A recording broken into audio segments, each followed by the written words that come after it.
Hi guys, it's Enda here from TrendSpotter. Two wins today out of the gate with Tesla, 768.50 using the TrendSpotter indicator that I've created for TradingView. So basically, let's start with Tesla. So Tesla was pretty easy this morning. The first RSI here was red, so we didn't get in. And normally I like them to be 2 to 3 candles bigger, but because it kind of showed strength straight away, it started going up. And also, I'll show you. So you can see here 931, 32, 33, 34 was all green. And also Netflix did exactly the same thing. It had one red and then all green. So I was like, okay, the market's moving up straight out of the gate. That's nice. So what we do is we look for the first arrow. The second arrow. First arrow is here. Second arrow to go long with a Psar on the bottom, green. RSI and trend meter to confirm. So entry was 363.08 and rode that up. That's 365.20. So over $2 move there. The second move was, if you look here, you can see the down arrows. So you're probably thinking, yes, time to get in. But the trend meter is green, so that nullifies that move. All the indicators have to be in alignment. And the third move was over here. The second arrow was here at 363.41 up to 364.30-ish. I think I got like 40 from my broker. I use Tradenet. It was slightly higher anyways than TradingView, but that's fine. Look, that's brokers and different data sources. And so basically you go along here because you see your green arrow, your Psar, your RSI, and your trend meter. So up you go, and that's it. So that was kind of it. Normally I only trade the first 3 RSI changes, so 1, 2, and 3. After that, then it starts to get dicey. Volume starts to decline in the market. It can pick up again by all means. And also, I have a trend line in there from 362.01, and just when I saw it coming down and retesting it, I wasn't going to do it anyways, but it was just confirmation. And so there it is, respecting that trend line, really trying to break through, and it broke through eventually. But I'm not going to claim that for the TrendSpotter because it's past our rules, and the rules are 3 RSIs really. And plus, I kind of only want, if I win 2 wins in a row, or 2 wins, I'm good. So, but if I lose one, I have to go for the second win because I want to be about $400 or $500 up on the day. Okay, so what else could you have done? That's Tesla. Netflix. Netflix, here you go. So again, Netflix did exactly the same thing. It only had the one RSI, and then because it was green and there was no... What would make me nervous here is if Netflix had one this RSI and then green for 2 and then red again and then green. I would just I would give it a wide berth, like 5, 7, 8 minutes. But 1 and then straight up and all green here.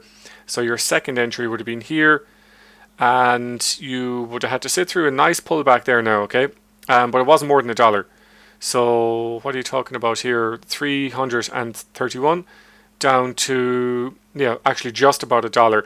But the only thing you could take heart in, apart from the fact that the white knuckle is happening, is that all the arrows are still pretty much green, okay? So you're still getting that, but to me that looks like it's almost like triple topping or whatever. And then you get this bad arrow, or a candle down, right? But you're still all green. You're green in your trend meter, you're green in your RSI, everything's fine. So you have to sit through it, and then it goes up eventually. I didn't have time to take that because I was in Tesla, and I'm glad I was. But depending on your risk tolerance, I recommend $1, or if other major signs start to appear, like a complete reversal, that is within our limits there, and you get your full move up. And as you can see here then, there was no entry here because there was no arrows, and then there was only one there. We need 2 in a row. And so what this is telling me now is that it's just getting choppy. It's not really giving the moves like easy. And then the next one would have been down here for 299.87 down to 299.54. So that's not really, like, you wouldn't have gotten even 50 cents from that. So that pulls back here and starts to triple bottom again, and then starts to go up, and you lose your arrows. So you might get out of that 10-20 cent in the red. Excuse me. Which is terrible, right? That's not what we want. We want to win. But I wouldn't take that trade, and I said it in another video. When the trend meter starts in one RSI, so here's your trend to go short, let's say, even though there was no trade here, but just focus on the trend meter. When that goes red for short and nothing happens, and then the RSI goes green and the trend meter stays red and then comes into this one red, what you're getting there is an extended red, like, short zone. So really, I would not, and I said this already before, when you have it and you leave that RSI zone into another RSI zone, if this isn't going green and it continues red into another one, I'd stay out. Just stay out of it. But you would have taken a loss there, and then eventually it broke down. So that's Netflix. Roku was a very easy one. I didn't trade Roku, but one of the guys traded it. So Roku, this is a picture perfect TrendSpotter move. 930 to 933. You have just nothing. Chop, you stay away from that. You always stay away from the first zone. And then the change. So you have your change here, and you're looking for your second arrow. So here's your first arrow, second arrow. And it's also just so happens to be at a trend line. Those trend lines can be bothersome as well, because sometimes if a trend line is slightly up, you can, stay away from it until it breaks it. And sometimes they can mess with your head, but I think mine are accurate enough anyways. So your second arrow up, which is here, so your entry is at 140, even 65, it doesn't matter. But what you're looking for is your Psar, your green background, your arrow, and your green trend. And so that is, let's say, 140, 60, 70, it doesn't matter, up to 142. So it's over $2. That's a nice move. And then you wait. So that's your 1, this is 2, and this is 3. Okay? The darker ones mean a stronger upward push. So green and green, if you know what I mean. So green here, and then a stronger upward push, and then not as strong. It's back to normal. And same here, red. I know it's more of a maroon, really. Maroon. And then the dark red here, that's a stronger push down and a stronger push down there. So that's still the one zone. So remember I told you before about the 3 zones, right? There's your first one. The first one includes the one you're skipping. Just for clarity, so we're not, did you include the first one or not? So number 1 is, we skip number 1. Number 2 and number 3. Same rules on all of them. So here you are, number 3. Your Psar is on the top. It's all going red. That's sell thing there. I'm not sure if I'm going to keep that. I've added that as extra confirmation. It's not actually in this in my trend meter, TrendSpotter. So there's your second downward arrow, 140.39, and you look for your trend meter, and you're short. And you never look back on this one. This is just an easy one from here, anyways, which is 140.38 to 139.20. So it's over $1.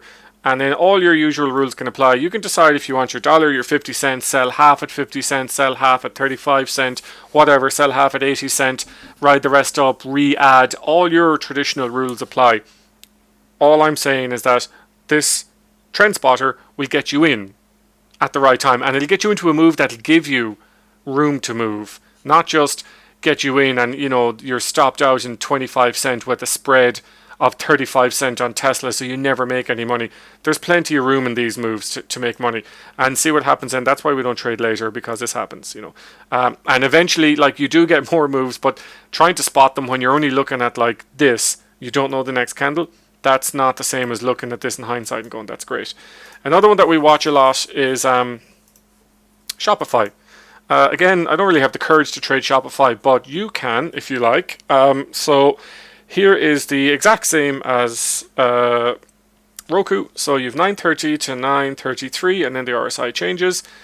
Straight away green, but that's, you have to wait for that to paint, and you're getting right in there.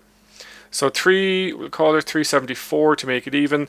This candle is 373.82 to 377.83. That's $4. Now that is Shopify in a nutshell. That's what it does. And even if you, oh God, look, that would move so fast. You'd just be so green. But again, the TrendSpotter spotted it. There's your entry. There's all your green, are all pointing up and green here, okay? So that's pretty much Shopify, look, I mean, go on, keep going there. I mean, you can go anywhere with Shopify. I know it's easy to spot trends when it's trending, but this does work when things consolidate too, because there's Tesla, for example, and there is like that. That's not a huge move to win on, and there's a move that's technically a false breakout move, but like we don't get in because of the trend meter stops us getting in. So this does work even with tight ranges. Like that's only $1. Is it $1? 363.40 to 364. Oh yeah, I took that move as well. Yeah. So that's $1. And in that dollar, you're dealing with, 90 cents. You're dealing with 35 cents, 25 cents sometimes spread. So that's why I like the 50 cent. But a very safe bet is sell half and ride the rest. So you sell half at X cent, let's call it 50, and you let the rest ride up. And if it's a big move, if it's a $4 move or a $5 move or even a $2 move, you make your money back. If it's not, you get out break even. So you are up your 50 cent plus you take $125 off the table, let's say, which is 50 cent by 500 shares. Now you're left with 250 shares, and you either let that go back to zero, which means you're $125 richer, or you let it ride up another dollar, and that's $250 more on your 125. That's how I approach it. And I use hotkeys for all that as well. I don't bother trying to eyeball it. So I literally, when I get into a trade, using Tradenet as my broker, I have a button here where I can I have long and short buttons for, let's say, selling 50 cent, half shares at 50 cent or 3/4 shares at 70 cent, whatever you want. You can do it any way you want, but the ones I use are 50 cent, half the position, and then ride it up. And I was in some chat rooms today, and a lot of people crying about, it's tough market and all that. It's not a tough market. The moves are in it. You just can't be greedy, and you have to be fast, and you have to have a system that you follow, and this is a system that you should follow. It's very, very accurate. And our stats are 80, where is it? I put it in the description down below. I think it's 81 or 82%.